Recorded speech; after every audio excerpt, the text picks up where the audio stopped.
What is up, YouTube? It is I, Clutch Marles. I learned something new this week and it blew my mind. And I thought, you know what? I'm going to share this with the internet.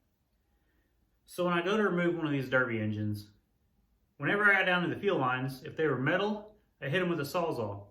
These are plastic, I cut them with my knife. Well, I got to thinking yesterday, how does the mechanic shop take these off? Because they're not using a Sawzall. They're not using a knife and splicing it back together. There's got to be a correct way to remove fuel lines. So I did some research. I got one of these fuel line disconnect tools, $8 on Amazon. You pick what size you need. This is 3/8. You slide it over your fuel line, you push it in, and they pop right off.